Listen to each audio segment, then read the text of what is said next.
આજની ધર્મકથા. પ્રણામ. કેવી કપરી અને વિચિત્ર પરિસ્થિતિ. એક નિર્દોષ બાળકીના જીવનની અંદરમાં, જે 20-21 વર્ષની ઉંમરે પણ જેને બાળકી કહી શકાય એવું જેનું મન છે, એવા ઋષિ દત્તાજી, જેમને વર્યા, એમને ફક્ત શરીરથી વર્યા, મનથી વર્યા એવું નહીં, આત્માના એકે એક પ્રદેશથી જાણે વર્યા હોય એવી રીતે એમને વળગીને રહ્યા. એમના વિના બહારથી રહી ન શકે એ તો જાણે બહુ સામાન્ય વાત છે, પણ જેમની હાજરી વિના મનનો વિચાર પણ ન આવી શકે એવો પ્રેમ.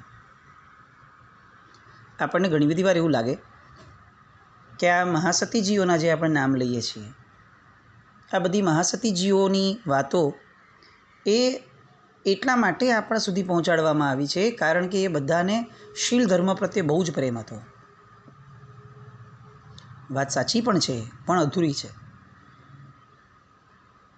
એનો બીજો એક ભાગ એ પણ છે કે જેમની સાથે પરણ્યા પછીથી એમને આ શીલ ધર્મ પાળવાનો પ્રેમ પ્રગટ્યો, તે પોતાના વ્યક્તિઓ, પોતાના પતિ, એમના પ્રત્યેનો પ્રેમ પણ એમનો અનહદ હતો, જેના કારણે આજે શીલ ધર્મ પાળવાની તક મળી છે. એ વ્યક્તિઓ પ્રત્યેનો એમનો પ્રેમ, અનહદ પ્રેમ, નિતાંત પ્રેમ અને નિસ્વાર્થ પ્રેમ અભૂતપૂર્વ, અલૌકિક અને અદ્ભુત હતા. આપણે વચ્ચે કેટલીક કથાઓ લીધી છે. અંજના સુંદરીની કથા જોઈએ. પોતાના પતિને આટલા વર્ષો સુધી છોડીને વહી ગયેલા, સાવ ખોટું કરીને વહી ગયેલા, એટલે ક્લિયરલી ખ્યાલ આવે છે કે આ વ્યક્તિ કેટલો ખોટો છે, અને તેમ છતાં એમના પ્રત્યે અસદભાવ ન થયો એ તો બહુ દૂરની વાત. આટલા વર્ષોના દુઃખના ભોગવટામાં એમના પ્રત્યેનો વિકલ્પ પણ ન પ્રગટ્યો. આ મહાસતીજી હોવાનું પ્રમાણ હતું. એકે એક મહાસતીજીઓના જીવન જોઈ લઈએ. પતિ પ્રત્યેનો પ્રેમ એમનો અકાટ્ય હોય, અકાટ્ય. કોઈ વ્યક્તિ એને ભેદી શકે એ તો શક્ય જ નહીં, ગમે તેવી પરિસ્થિતિ પણ એને ભેદી ન શકે એવો અકાટ્ય. અને એટલે આ બધા મહાસતીજીઓ થયા. પોતાના સમગ્ર અસ્તિત્વ સાથે એ લોકો પરણ્યા હતા. એ વ્યક્તિત્વ સાથે નહોતા પરણ્યા કે ભાઈ આમની આગળ પૈસો છે એટલે હું પરણ્યું, આમની આગળ આ છટા છે એટલે હું પરણી, આમની સાથે મને આમ બહારથી આ આકર્ષણ થયું હતું એટલે હું પરણી. નહીં, આમાંનું એક પણ કારણ નહોતું. પિતાજીએ પરણાવી એટલે પરણી. પણ પછી પરણ્યા એટલે શું? તો કે સમગ્ર વ્યક્તિત્વ નહીં, સમગ્ર અસ્તિત્વ પરણ્યું હતું. આપણે ત્યાં લગ્ન આ હતા. ઋષિ દત્તાજી, એમને આવી સમજણો એમના પિતાએ કેટલી આપી હશે એ તો બહુ મોટો પ્રશ્ન છે, પણ એટલું ચોક્કસ છે કે એમની ગુણિયલતાએ એમને બધા જ ગુણો લાવીને મૂકી દીધા.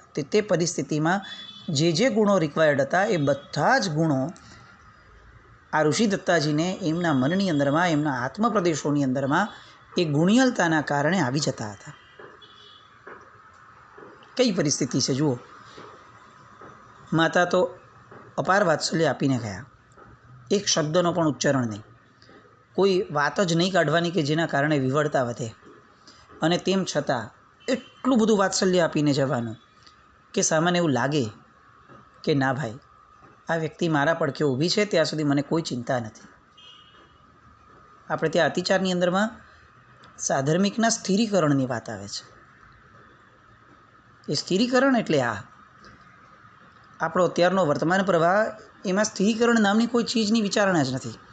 આપણે ત્યાં ફક્ત ને ફક્ત આર્થિક મદદની વાત છે, અને અહીંયા મદદ શબ્દ વપરાય. ઘણી બધી વાર આપણને આઘાત પણ લાગે કે ભગવાને જીવનની તમામ આરાધનાઓ જે ધર્મની તોલે ક્યાંય ગણી નથી, કોઈ તુલ્યતા જ નથી ગણી, એવું સાધર્મિક વાત્સલ્ય, એ વાત્સલ્ય એમાંથી ગાયબ થઈ ગયું, અને સાધર્મિક સહાય, સાધર્મિક ભક્તિના નામ પર એ સીધાતા સાધર્મિક તરીકે એને ગણી લીધા. એ જેમ આર્થિક રીતે સિધાય છે, માનસિક રીતે પણ સિધાય છે. એનું શું કરશું? અને આર્થિક રીતે કદાચ સદ્ધર હોતો માણસ પણ માનસિક રીતે ઘણો સિધાતો હોય છે. એનું શું કરશું? એ માનસિક સિધાવવાને આપણે ત્યાં ક્યારેય કોઈ તવજ્જુ જ નથી અપાતી. ક્યાંય કોઈના બાજુમાં જઈને બેસાતું નથી કે ભાઈ બધું બરાબર છે, ન હોય તો કશી ચિંતા નહીં કર. આપણે જૈન શાસનમાં જન્મ્યા છીએ. કર્મનો સિદ્ધાંત જેની રગરગમાં હોય એવા કુળમાં આપણે જન્મ્યા છીએ. એટલે કર્મના સિદ્ધાંતને મનમાં ઠાસીને રાખજે. પાપનો ઉદય છે, કશો વાંધો નહીં. આ દિવસો પણ વહી જશે અને પુણ્યના ઉદય પણ આવશે. આવા શબ્દો પણ આપણે આપતા નથી. અહીંયા માતાએ જે કાર્ય કર્યું એ આ સ્થિરીકરણનું કાર્ય હતું. હવે પિતાને ત્યાંથી દ્વારપાળ આવ્યો. કનકરથને કહીને ગયા કે પિતાજી યાદ કરે છે. મનના તમામ વિચારોને હવે એકત્રિત કરી અને શાંત કરવા માટેનો પ્રયાસ આ કનકરથ કરે છે. કહીને જાય છે ઋષિ દત્તાજીને કે હું પિતાજી પાસે જઈને આવું છું. ઋષિ દત્તાજીને અત્યારે હૂંફની જરૂર છે, વ્યક્તિની હાજરીની જરૂર છે એવું એ સમજે છે. પણ હવે પિતાજીએ બોલાવ્યો છે અને પેલી યોગીનીએ એકાંતમાં પિતાજીને શું વાત કરી હશે એ તો બહુ મોટો પ્રશ્ન પાછો ઊભો છે. ગયા પિતાજીના ઓરડામાં, પગે લાગ્યા. પિતાજીએ એક પણ વાત ઉચ્ચારી નહીં. આ યોગિનીને આમ, એણે આમ કીધું, ઋષિદત્તા માટે આ કીધું, એક શબ્દનો પણ ઉચ્ચાર નહીં. જ્યારે આપણા મનની અંદરમાં કોઈ વાત બહુ જ ગુમરાયા કરતી હોય અને એ વાતનો જવાબ જેની પાસેથી લેવાનો છે એ વ્યક્તિ આ વાતનો ઉલ્લેખ જ ન કરે, ત્યારે જે અધીરાય અને અજંપો હોય એ કદાચ પરાકાષ્ઠાનો હોય. એ બોલી નાખે ને અને કદાચ નબળું બોલી લે ને તો હજી એકવાર એ સહ્ય હોય, પણ એ કંઈ જ ન બોલે એ અસહ્ય હોય. અને અહીંયા જ મહાપુરુષો અલગ થાય છે. એ ક્યારેક આ વાત નથી કરતા, ઉચ્ચરતા. એનું કારણ જે છે કે આ અત્યારની વિહવળતાને કોઈ પણ પ્રવાહમાં લઈ જવી એના કરતાં એને ધીરે ધીરે સમયનું ઓસડ વાપરી, સમય નામની દવા વાપરી અને એને શાંત કરી દેવા માટે એ પ્રયત્નશીલ હોય છે. પિતાજીએ એક પણ વાર એ વાત ઉચ્ચરી જ નહીં, પણ બસ સામાન્યથી એને કનકરથને કહ્યું, બેટા મને આજે થોડી તબિયત સારી નથી લાગતી. રાજવૈદ્યને બોલાવું પિતાજી? તો કે ના, હમણાં બોલાવવાની એવી જરૂર નથી. જરૂર લાગી તો ચોક્કસ બોલાવી લેશું, પણ કદાચ રાત્રે મારી તબિયત વધુ બગડે તો મને આવો થોડો ભય છે. એટલે બેટા આજની રાત તું મારી પાસે સૂઈ જજે ને. કનકરથે કીધું કે પિતાજી એવું લાગતું હોય તો આજે અત્યારે જ વૈદ્યરાજને બોલાવી લઈએ, દવા તો લઈ લઈએ, એટલે રાત્રે તબિયત બગડવાનો ભય જ ન રહે. પિતાજી કહે છે ભલે, રાજવૈદ્યને બોલાવી આવો, પણ તું મારી બાજુમાં રાત્રે શું છે? કનકરથ મૌન રહ્યા. વૈદ્યરાજને બોલાવવા માટે રવાના કર્યા. મનમાં ગડમથલો તો વધી ગઈ કે હવે આ પાછું નવું આવ્યું. આવી પરિસ્થિતિમાં ઋષિદત્તાજી જ્યાં છે ત્યાં એમને રાત્રે એકલા સૂવાનું, અને રાત્રિ પછીથી જે ઘટના બને છે વહેલી પરોઢે, એ ઘટનાનું શું કરવાનું? હું બાજુમાં હોઉં તો હું તો મોઢું વગેરે સાફ કરી લઉં છું અને બહાર આવે એની પહેલાં કોઈને જાણ ન થાય એ રીતે બધું છુપાવી લઉં છું. પણ હું નહીં હોઉં તો? આ બધા વિચારો મનમાં એકદમ દોડવા લાગ્યા. પણ પિતાજીએ એમની પાસે સૂવાનું કહ્યું છે. અને એના કરતાં પણ વધારે મહત્ત્વનું એ છે કે પિતાજીની તબિયત અસ્વસ્થ છે. વૈદ્ય આવ્યા. વૈદ્યે પિતાજીને તપાસ્યા અને દવા આપી અને એમ કહ્યું કે સવાર સુધીમાં બધું સારું થઈ જશે. બસ એવું બોલીને વહી ગયા. એ તો વયા ગયા એવું બોલીને, પણ કનકરથનું મન એમ કહે છે કે સવાર સુધીમાં પિતાજીને બધું સારું થઈ જશે એ તો બરાબર છે, પણ ત્યાં સુધીમાં ઋષિદત્તાનું બધું જ બગડી જશે એનું શું? પણ પિતાજીને કહેવું કઈ રીતે કે ના, હું અહીંયા રાત્રે નહીં સૂ? ગડમથલોનો ભાર પોતાનાથી જાણે સહન નથી થતો એવી સ્થિતિમાં પોતે પોતાને અનુભવવા લાગ્યા. એકાદ વાર એવો વિચાર પણ આવી ગયો કે પિતાજીને કહી દઉં કે આપની પાસે હું સૂઈ નહીં શકું, કારણ કે ઋષિદત્તા એકલી સૂઈ નથી શકતી. પણ પછી કદાચ પિતાજી એવું કહી દે કે સારું, એ એકલી ન સૂઈ શકતી હોય તો માતા એની બાજુમાં સૂઈ જશે, તો ઓર તકલીફ, કારણ કે તો માતાને અત્યારે જે વાત્સલ્ય છે એ પણ નહીં રહે. આ બધા વિકલ્પો, આમ કરું તો આમ કરું તો આમ થશે, આમ કરું તો આમ થશે. મનુષ્ય ખરા અણીના સમયે પોતાને એટલો બુદ્ધિશાળી ગણવા લાગે છે કે એ જ બધા વિકલ્પોને પોતાના હસ્તક લઈ અને વિચારવાનું ચાલુ કરી દે છે. એ ક્યારેય એવા સમયે પરમાત્માના શરણે અથવા ભાગ્યના શરણે નથી વહી જતો કે જેણે મારા કંટ્રોલની બહારની પરિસ્થિતિ આપી જ દીધી છે, હવે એના ઉપર જ છોડી દઉં, કારણ કે અંતે તો એનું જ ધાર્યું થાય છે, તો પછી હું આટલા વિકલ્પો કેમ કરું? આવો વિચાર એ અણીના સમયે લાવી નથી શકતો. અને સંકિતી આત્માની આ જ ખાસિયત છે, એને વર્તમાનમાં જીવવાની જ આદત હોય. એ એવું જ વિચારે કે જેમ આ ક્ષણનો વર્તમાન એ મારા અધિકારમાં ન હતો, એમ આવતી પળનો વર્તમાન એ પણ મારા અધિકારમાં રહેવાનો નથી. તો પછી એની માટેની વિચારણા કેમ? જ્યાં મારો કોઈ અધિકાર જ નથી ત્યાં મારી વિચારણાનું કોઈ સ્થાન જ નથી. અને એટલે જ જે પરિસ્થિતિ આવશે એને પહોંચી વળવા હું સક્ષમ બનું, એ દિશામાં મારા મનને વાળું. કઈ પરિસ્થિતિ આવશે તો હું શું કરીશ એ વિકલ્પમાં હું સક્ષમ ન બનું. અને એટલે જ નરકમાં જઈને પણ સંકિતી આત્મા સુખી છે, અને આપણે ફાટ થતા પુણ્યની વચ્ચે પણ આપણે દુઃખી છીએ. કનકરથના મનના વિચારો, તરંગો એક પછી એક દોડી રાખે છે. અને છેવટે ધીમેથી એમણે પિતાજીને કીધું કે પિતાજી, હું ઋષિદત્તાને કહીને આવું. અને પિતાજી બહુ સામાન્યતાથી કહે છે કે બેટા જલ્દી પાછો આવી જશે.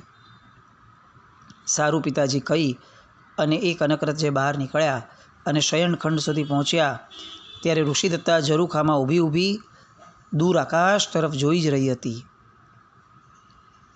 જાણે કનકરથ એમ વિચારે છે કે એ ઊભી શું જોઈ રહી હશે આકાશમાં, કે ભાઈ હું એક વનવગડાનું પંખી, આ ક્યાં આવીને રાજમહેલના પિંજરામાં હું ફસાઈ ગઈ.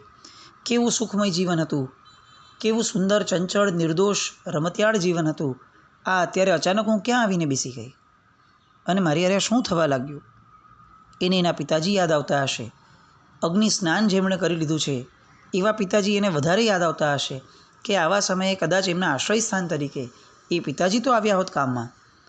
હવે તો એ પિતાજી પણ નથી. એ જાય તો જાય ક્યાં? બોલે તો બોલે કોની હારે? કેવી સ્થિતિ હશે? આવું બધું વિચારતા કનકરથ એમની પાછળ જઈને ઊભા અને મુખમાંથી સામાન્ય શબ્દો નીકળ્યો ઋષિદત્તા માટે, ઋષિ. અને એણે પાછળ જોયું, એ એકદમ વળગી પડી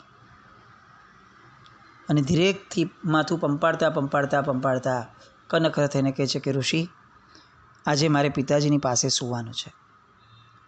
તમારે એકલાએ જ આજે શયનખંડમાં સૂવાનું છે. બીજો કોઈ ભય નથી, પણ તમે સાવધાન રહેજો. સવારે વહેલા જાગીને સ્વયં તમારું મુખ ધોઈ લેજો અને પેલા ટુકડા ખાડમાં નાખી દેજો. આ કરવામાં જરાય ગફલત ન કરતા. ઋષિદત્તા તો સૌથી મહત્ત્વનો જે વિચાર એની માટે છે એ પૂછે છે, પણ તમે આજે કેમ પિતાજી પાસે? અને કનકરથ પાસે એક જ જવાબ છે, પિતાજીએ આજ્ઞા કરી છે, હું કેવી રીતે ના પાડું? અને જો હું ના પાડું તો એમની શંકા તમારા પ્રત્યેની વધુ ને વધુ દ્રઢ થાય. એટલે મારે કોઈ પણ પ્રકારે એ શંકા પ્રબળ થાય એવું નથી કરવું.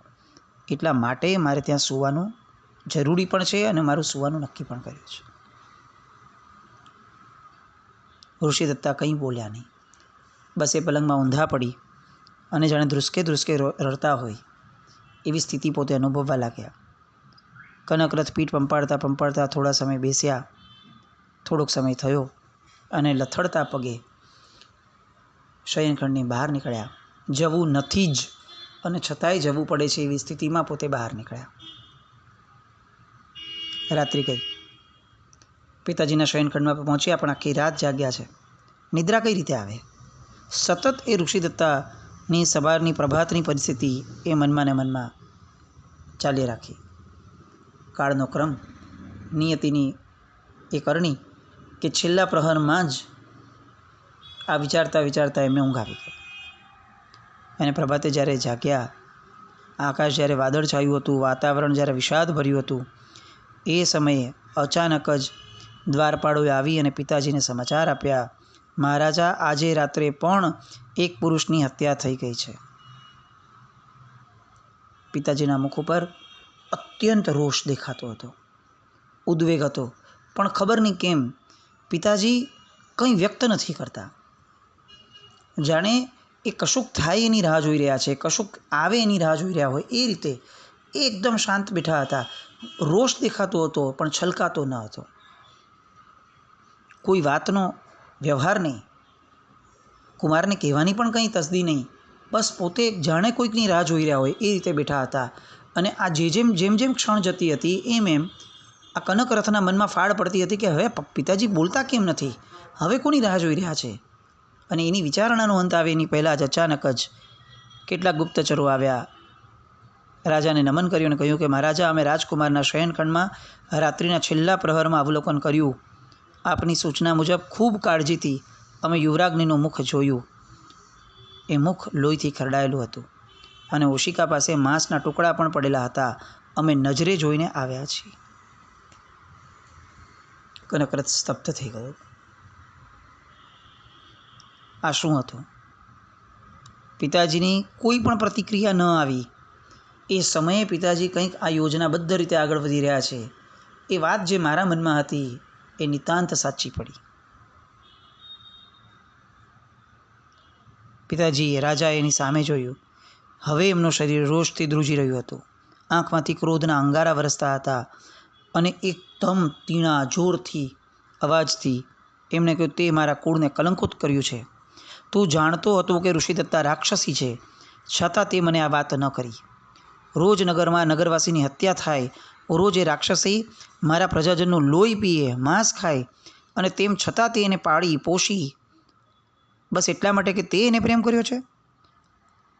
રોજ એનું મુખ લોહીથી ખરડાયેલું હતું, તું જોતો ન હતો? બોલ, સાચું બોલ. એટલા રોષથી, એટલા જોરથી એ આ કુમારને કનકરથને તાડુકવા લાગ્યા કે આ બોલતા બોલતા પોતે તો હાંફવા લાગ્યા. પણ પોતે જે પલંગ ઉપર બેઠા હતા એ પલંગ પણ જાણે ધ્રુજવા લાગ્યો. એટલી હદ સુધી એમના અંદરમાં એ કશાયનું જોર આવ્યું. એક જ શબ્દ મોઢામાંથી નીકળે છે કનકરથના કે પિતાજી, મને આ કોઈ ષડયંત્ર લાગે છે. ઋષિદત્તાને કલંકિત કરવા માટે આ બધું થઈ રહ્યું હોય એવું મને લાગે છે. હું નથી માનતો કે એ રાક્ષસી હોય.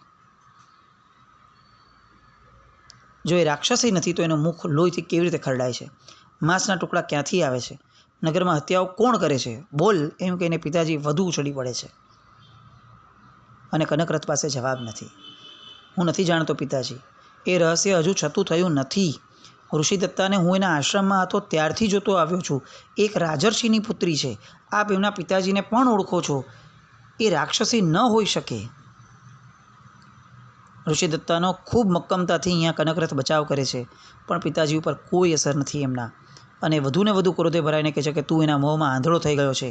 આવું પ્રત્યક્ષ પ્રમાણ હોવા છતાં તું માનતો નથી? ચાલ્યો જા મારી સામેથી. તારું કાળું મોં જોવા ઈચ્છતો નથી. નીકળી જા અહીંથી. અને એમ કહી અમે ધિક્કારીને એને બહાર કાઢી મૂકે છે.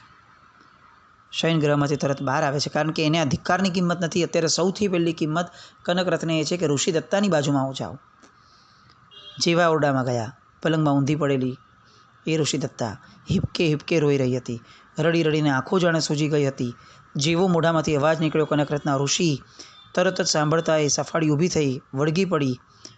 એનું રુદન સાંભળી અને કનકરથના હૈયામાં કાળો કેર વ્યાપી ગયો હતો. એને ઋષિદત્તાને સ્પષ્ટપણે કહ્યું કે ઋષિ, ચાલ, આપણે આ મહેલ છોડીને ચાલ્યા જઈએ. આ મહેલમાં, આ રાજ્યમાં આપણે રહેવું જ નથી. અને ત્યાં તો પાછળથી એમના પિતાજી મહારાજા રાડ પાડતા આવ્યા, ક્યાં ચાલ્યા જવું છે તમારે? ત્યારે ક્યાંય જવાનું નથી. એક બાજુ ઊભો રહી જા, છોડી દે આ રાક્ષસીને. હું આજે ને આજે જ આ રાક્ષસીને જલ્લાદોને સોંપી દઈશ અને સ્મશાનમાં મોકલીને એનો વધ કરી દઈશ.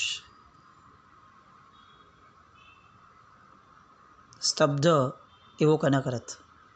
દીકરા તરીકે અત્યારે એનું કર્તવ્ય એ કહે છે કે પિતાજીની આજ્ઞાને માને, પણ પોતાના આશ્રયે એની સાથે એક સ્ત્રી રહી છે.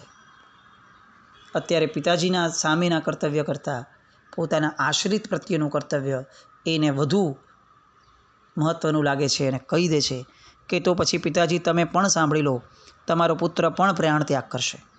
અને પોતે પોતાની કટારી મ્યાનમાંથી ખેંચી કાઢે છે અને સીધી પોતાની કટારી પોતાના ગળા પર મૂકે છે. એટલી વારમાં માતાજી શયનખંડમાંથી દોડીને આવે છે અને સીધા એ આ કુમારને વળગી પડે છે.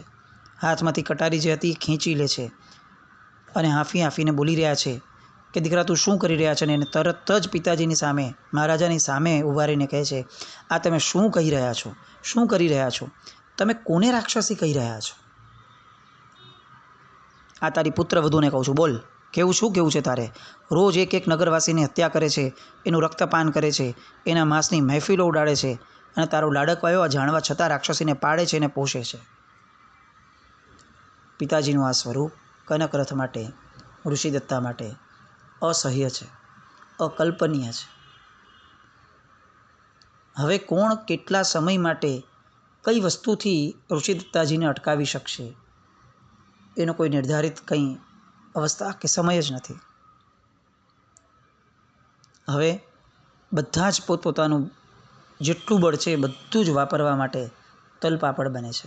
આ બાજુ રાજા પોતાનું બળ વાપરવા તલપાપડ છે, આ બાજુ દીકરો પોતાનું બળ વાપરવા તલપાપડ છે, આ બાજુ એક માતા એ પોતાની પુત્રવધૂને બચાવવા તલપાપડ છે. બસ એક વ્યક્તિ એવું છે કે જે વ્યક્તિ જાણે ફક્ત સમય મને શું આપવાનો છે એની રાહ જોતી બેઠી છે. એ ઋષિદત્તાજી, એમની ભવિષ્યની સ્થિતિ શું? મહારાજાનો ગુસ્સો શું ખરેખર એમની પર ઉતરવાનો કે કંઈક વચલો રસ્તો નીકળી જશે? એ વાત માટે આવતીકાલે ફરીથી મળીએ. જીનાજ્ઞાવૃત્ત કંઈ પણ બોલાય તો મિચ્છામિ દુક્કડમ. જૈનમ જયતિ શાસન.